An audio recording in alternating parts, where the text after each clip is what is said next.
한국장애인자립생활센터협의회가 출범 10주년을 맞아 기자회견을 가졌습니다. 이날 한자협은 지난 10년의 역사를 되돌아보며 시민들에게 장애인 자립생활 권리 보장에 대한 관심을 촉구했습니다. 김성일 2014 인천장애인체육회 조직위원장이 대한장애인체육회 제3대 회장으로 선출됐습니다.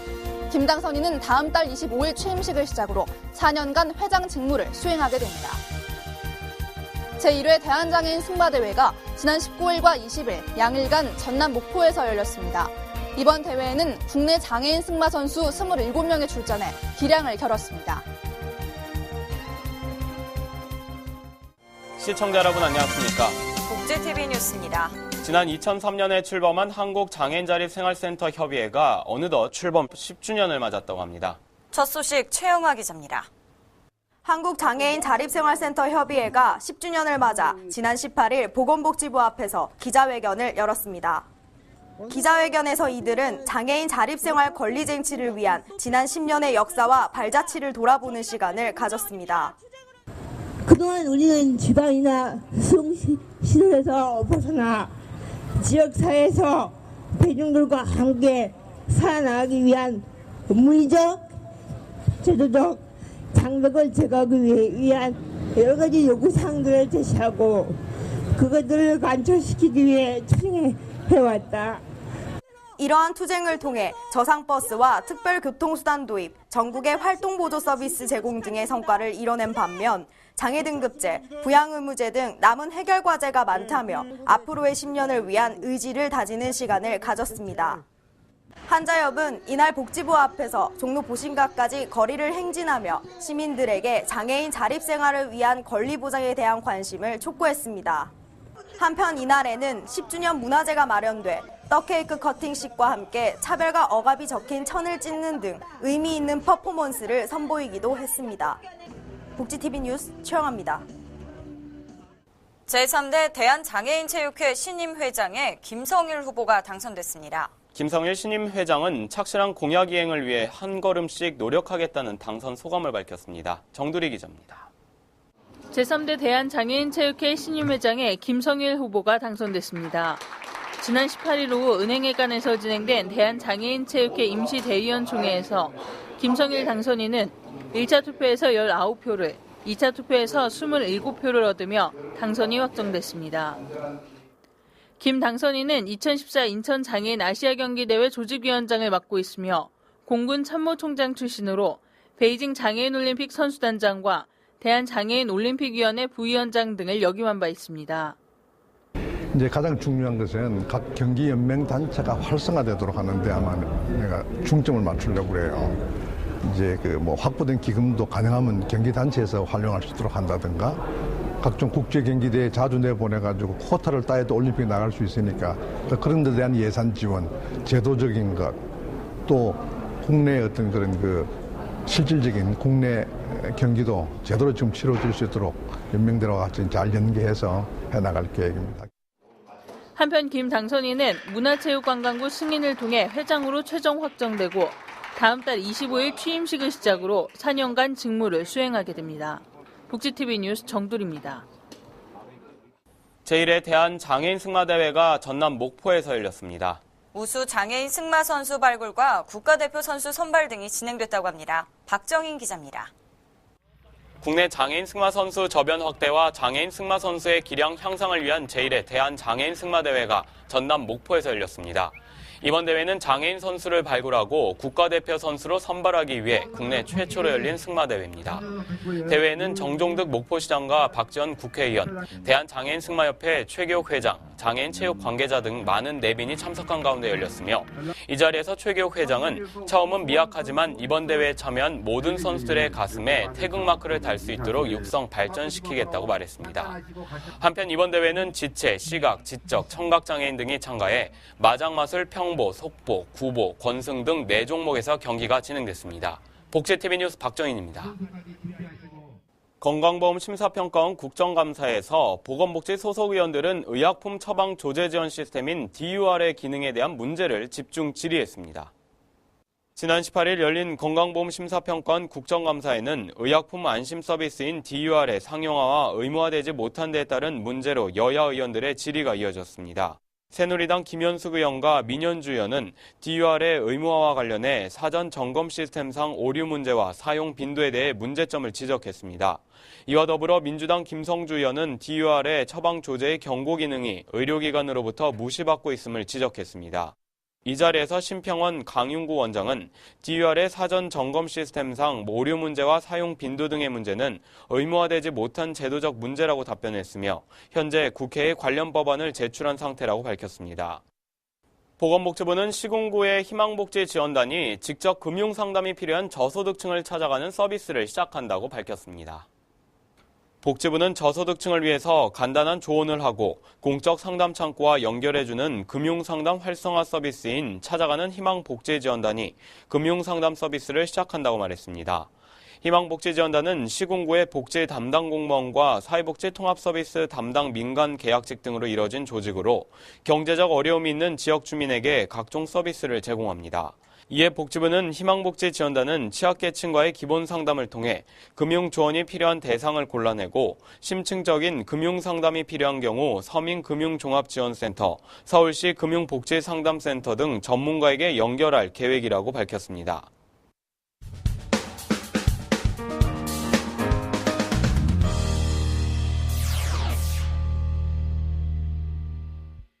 한 주간의 사회복지계의 화제를 모아보는 시선 플러스 시간입니다. 오늘도 위키프레스 정영진 편집장 나왔습니다. 안녕하십니까? 네, 안녕하세요. 국정감사가 보건복지 등 13개 상임위원회에서 지금 진행이 되고 있는데 네. 보건복지부 국정감사에서 어떤 일이 있었나요? 네, 예상됐던 기초연금안 관련된 논란이 아주 굉장히 많았었고요. 네. 또 원격의료 법제화 등등도 쟁점이 올랐습니다. 이 원격의료는 이 복지부가 아주 강도 높게 추진하고 있는 것으로 기존엔 의사와 의료인 간 원격 의료만 허용이 됐는데 이제 의사와 환자 사이의 원격 의료도 허용을 하는 방향으로 추진이 된다고 하죠. 이에 대해서 의료계는 상당히 좀 반발을 하고 있고요. 여야 의견도 좀 갈리고 있습니다. 또 하나 기초연금 관련 논란이 이제 가장 큰 비중을 차지하고 있는데 새누리당 의원들은 국민연금과 기초연금의 재원 자체가 다르고 정부의 기초연금안이 국민연금에 영향 주지 않는다 이런 점들을 강조하고 있습니다. 반면에 민주당은 정부가 공약을 파기한 점을 집중 부각하고 있는 중이고요. 이에 대해서 김상균 국민행복연금위원장 사회적 합의를 반영한 이 합의안을 만드는 게 중요하다 이렇게 주장을 했는데 참 맞는 말인데 왜 지금까지 그렇게 하지 못했는지 이게 상당히 좀 아쉬움이 남습니다. 국민행복연금위원회 이제 내부에서도 반발 기류가 상당히 있었던 것으로 드러났는데요. 네. 구체적인 어떤 내용입니까? 그렇습니다. 네. 말씀하신 것처럼 국민행복연금위원회 내부에서도 국민연금 연계안에 대한 이 반발 기류가 상당히 심했던 걸로 알려지고 있는데 특히 김상균 위원장은 박 대통령의 공약이 대선 승리를 위한 선거용이었다 이렇게 강하게 얘기를 해서 여당 의원들의 또 강력한 비판을 받기도 했습니다. 또 위원회 내부 위원들의 반발 역시도 만만치 않았죠. 왜냐하면 국민연금 연계 시에 국민들의 반발이 예상이 충분히 됐었기 때문입니다. 그러니까 해당 분야 전문가들도 문제가 많다고 지적한 거를 국민들에게 좀 받아들여라 이렇게 얘기하는 것 자체가 좀 문제가 있다 이렇게 생각이 좀 되고요. 김 위원장 말대로 사회적 합의는 지금이라도 좀 빨리 이끌어내서 국민들의 반발이 최소화되는 어떤 접점을 찾아야 되지 않을까 하는 생각이 듭니다. 이번 국감에서 기초연금안에 대한 모든 궁금증이 좀 속 시원하게 풀렸으면 좋겠네요. 네. 다음 소식은 이 상임위별로 곳곳에서 국감이 또 파행 사태가 일어나고 있는데 이 보건복지위에서도 복지부가 여당에 건넨 기초연금 문건을 놓고 감사가 한때 중단됐다고요? 그렇습니다. 이게 좀 우스운 일인데 지난 17일에 문제가 불거졌죠. 이 복지부가 부처 차원에서 야당 의원들의 예상 질의에 대한 답변을 만들고 국정감사를 무력화시키려고 한 것 아니냐 이런 주장이 나온 겁니다. 국정감사에서 의원들의 질문에 예상 답변을 마련하는 것은 사실은 일상화된 일인데 아예 야당 의원을 명시해놓고 여기에 대한 답변을 준비한 것은 혹시 여당과 복지부가 어떤 국감을 좀 피하려는 꼼수를 부린 거 아니냐 이제 이런 얘기들이 나오고 있는 것이죠. 결국 국감이 중단된 사태까지 갔다가 차관이 사과하는 선에서 마무리는 됐습니다만 이 피감기관은 국회에서 어떤 감사를 받는 목적이 어떤 문제가 뭔지를 정확히 좀 파악하게 되는 점 그리고 이제 감사를 받고 잘못된 점을 고치고 또 더 나은 방향으로 이렇게 나가기 위해서 국정감사를 받는 것이지 어떤 상황을 모면하려고 국감을 받는 게 아니라는 점을 반드시 좀 명심해야 되겠습니다. 뭐 그 외에 복지위 또 국감에서 어떤 얘기가 또 오가고 있나요? 네, 뭐 신생아 집중치료 병상이 좀 부족하다는 점들, 또 뭐 제약산업의 육성 방안들, 또 이른바 뭐 사무장 병원이라는 곳에서 의료비 많이 쓰는 점 등을 뭐 개선할 필요가 있다. 또 뭐 허위 검진이나 나이롱 환자에 대한 뭐 재정 누수 방안 이런 것들도 많이 논의가 됐습니다. 네, 보건복지위 등 상임위 13개별로 이제 국정감사가 열리고 있는데 이번 국정감사를 통해서 보다 좀 국민들이 속 시원하게 알 수 있는 내용들이 나왔으면 좋겠네요. 네, 다음 소식은 뭐 지난주 10월 17일이 빈곤 철폐 날이었는데 네. 빈곤사회연대 등 시민단체들이 이와 관련된 행사를 했다고요? 그렇습니다. 네. 광화문부터 이제 시작이 된 행진이 좀 있었는데 주 내용은 그렇습니다. 이 장애 등급제 폐지, 또 부양의무제 폐지, 철거민과 쪽방 주민들의 주거권을 보장하라. 이제 이런 내용들을 주로 내세웠죠. 예. 특히 이제 새로 만든 그 장애 등급제, 이게 기존의 장애 등급제랑 좀 달리 크게 이제 장애인들이 원했던 방향으로 나가는 것 아닌가 이런 기대를 했었는데 실제로 바뀐 걸 보니까 기존의 장애 등급제에서 크게 나아진 점이 없다는 점, 이런 게 이제 비판의 대상이 됐고, 또 그 시행 시점이 2017년이나 된다는 거는 박근혜 정부가 거의 레임덕을 겪을 만한 시점에서야 이 시행을 한다는 거, 결국은 시행 의지가 좀 없는 것 아니냐, 이제 이런 비판의 목소리가 좀 많이 높거든요.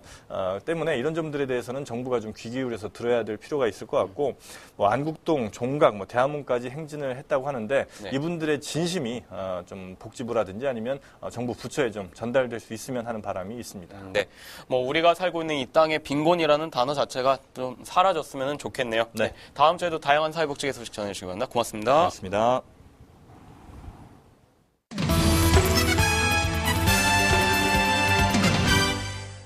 복지TV 네트워크입니다. 장애인과 비장애인이 마라톤을 통해 하나로 어울리는 화합의 한마당 행사가 펼쳐졌습니다. 이날은 천여 명의 선수와 자원봉사자가 함께 의미를 더했다고 하는데요. 정유린 기자입니다. 출발선에 서 있는 선수들의 표정에서 긴장감이 묻어납니다. 저마다의 방법으로 몸을 풀며 완주의 각오를 다져봅니다. 다른 건 바라지 않고 그냥 선수들이랑 같이 재밌게 경기를 하기를 바라요. 열심히 하겠고요. 최선을 다하도록 하겠습니다. 화이팅! 선선한 가을바람에 느껴졌던 지난 주말, 경기도 의정부시 장애인 종합복지관 주변 도로에서 전국 어울림 마라톤 대회가 열렸습니다. 남녀노소, 장애에 상관없이 1,400여 명의 선수와 자원봉사자들이 함께했습니다. 이런 대회가 있는지 몰랐는데 와서 보니까 다른 장애 선생님들하고 같이 뛸 수 있어서 좀 새로운 경험인 것 같고요. 저한테도 좋은 기회가 된 것 같아서 좋게 생각하고 있습니다. 체육을 통해 서로 간의 화합과 우정을 다질 수 있었던 어울림 마라톤 대회. 이날만큼은 참가 선수 모두가 승자였습니다. 복지TV 뉴스 정유림입니다. 베네수엘라의 부르 청소년 음악교육 프로그램 엘 시스테마라고 들어보셨나요? 아이들이 음악을 통해 새 삶을 찾게 돼 유명해졌는데요. 경기도에서 장애 학생으로 구성된 오케스트라가 창단됐습니다. 경기도청 최지영 기자입니다. 장애 아동들이 단원인 오케스트라입니다. 헬로쌤으로 이름 붙은 이 오케스트라는 국내 최초로 장애가 있는 아동과 청소년들로만 구성됐습니다. 훌륭하고 인기가 있는 바이올리니스트. 앞으로는요, 열심히 잘하고 그랬으면 좋을 것 같았어요. 초등학교 3학년부터 고등학교 2학년까지 자폐성과 지체 시각장애가 있는 아동 등 불편한 점이 있지만 1대1 레슨을 통해 전문 음악인으로 육성할 계획입니다.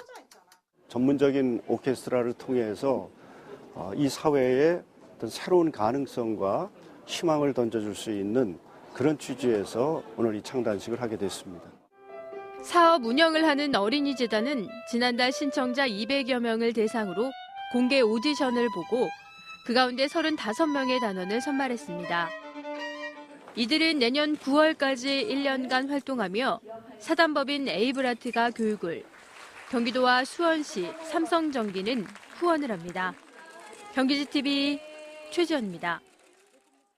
경북 포항시 남구 울릉군 국회의원 재선거를 위해 여야 정당 후보자들이 각기 출정식을 갖고 본격적인 선거 운동에 들어갔습니다. 포항에서 한종근 기자입니다. 국회의원 재보궐선거가 치러지는 경기 화성각과 경북 포항 남울릉 두 곳에는 여야 모두 출정식을 갖고 29일까지 사활을 건 진검승부에 들어갔습니다. 새누리당 박명재 후보 출정식에는 황우여 대표와 이번 공동선대위원장인 이병석 국회 부의장을 비롯하여 2,000여 명이 참석, 압승 결의를 다졌습니다. 새로운 포항과 울릉의 도약과 발전의 계기를 만드는 굉장히 중요한 분수령이 될 것입니다. 민주당도 손학규 상임 고문이 참석한 가운데 죽도시장 개풍약국 앞에서 20년간 한 번도 포항을 떠나지 않고 지역 발전을 위해 던져온 젊은 정치인 허대만을 선택해달라고 호소했습니다. 이번 10월 재선거를 통해서 우리 포항시민 여러분들께서 새로운 선택, 변화의 선택을 꼭 해주실 것을 부탁드립니다. 건설 노동자 출신인 통합진보당 박신용 후보는 포스코 일문 앞에서 출정식을 갖고 출근하는 플랜트 건설 조합원들에게 지지를 호소하며 공안 탄압과 빈부격차 해소를 위한 상징의식을 가졌습니다. 이제 서민 출신인 제가 출마하여 노동자, 농어민, 도시 서민을 대변하는 새로운 정치 시대를 열어나가겠습니다. 한편 이번 선거 보조자 투표는 25일부터 26일까지며 투표 시간은 오전 6시부터 오후 8시까지입니다. 복지TV 뉴스 한종훈입니다. 지구의 정원 순천만의 아름다움과 세계 각국의 정원을 만나볼 수 있었던 2013 순천만 국제정원 박람회. 지난 20일 6개월간의 대장정을 마치고 폐막했습니다. 순천만 국제정원 박람회는 111만 2천 제곱미터 부지에 세계정원 11곳, 참여정원 61곳, 테마정원 11곳 등 총 83곳에 이르는 국내 최대 규모의 정원을 조성해 박람회 기간 동안 총 440만 명이 넘는 관람객이 방문했습니다. 폐막식에는 조충훈 순천시장, 박준영 전라남도지사, 시민 3천여 명이 참석했으며 시민들이 중심이 돼 참여했던 축하 공연과 184일간의 여정, 변화된 순천의 모습을 회상하며 창조 혁신 도시로서 새롭게 발전하는 순천시의 미래 비전을 다짐하는 시간을 가졌습니다. 살기 좋은 어촌을 만들고자 여수의 수산 경영인들이 한자리에 모였습니다. 이들은 지역 수산업 발전을 위한 정보 공유의 시간을 가졌습니다. 지난 17일 열린 제21회 수산경영인 한마음대회에는 600여 명의 지역 수산 경영인들이 참석한 가운데 주승호 한국수산업경영인 여수시 연합회장은 오늘의 행사가 후손들에게 물려줄 어촌 건설을 위한 시간이 되길 바란다고 전했습니다. 한편 1981년 어업인 후계자 협회로 설립돼 2001년에 개칭된 한국수산업경영인 여수시 연합회는 7개 지역구 내에 500여 명의 회원들이 활동 중이며 지역 어민들의 권익 보호는 물론 수산업의 과학화와 전문 경영화를 통해 지역 경제 활성화에 기여하고 있습니다. 실종 장애인을 찾습니다. 이름은 한혜수, 현재 51세 여성으로 2012년 5월 22일 충북 옥천군 청성면에서 실종됐습니다. 특징으로는 실종 당시 보라색 면 티셔츠에 검정색 바지를 입고 있었습니다. 이름은 김강서, 현재 11세의 남성으로 2013년 8월 5일 전라북도 김제시 백학동에서 실종됐습니다. 특이사항으로는 자폐성 장애 아동이며 대소변을 가리지 못해 기저귀를 착용하고 있고 의사 전달에 어려움이 있습니다. 실종 장애인 신고는 안전드림 국번 없이 182번으로 연락 주시기 바랍니다. 국내 유일 사회복지 전문 미디어 그룹 복지 미디어 그룹이 복지신문고로 여러분께 한 걸음 더 다가갑니다. 복지신문고는 우리 사회의 장애인, 사회 소수계층의 인권 침해, 비리 문제와 불합리한 사건, 사고 등의 소식을 기다리고 있습니다. 복지TV, 웰페어 뉴스 홈페이지 또는 복지TV 어플리케이션과 우편으로 참여할 수 있습니다.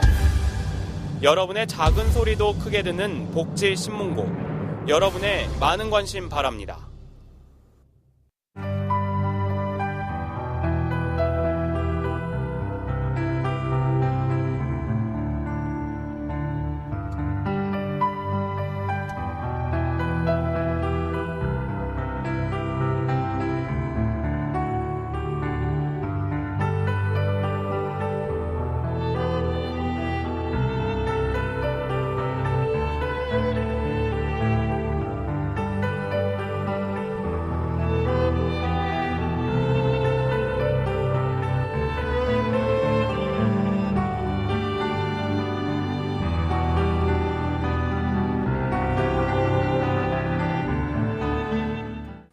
색색의 가을 단풍이 울긋불긋 가을 산을 수놓고 있습니다. 화려한 가을 단풍 속에 소중한 추억 만드시는 건 어떨까요? 이상으로 복지TV 뉴스를 마칩니다. 시청해주셔서 고맙습니다.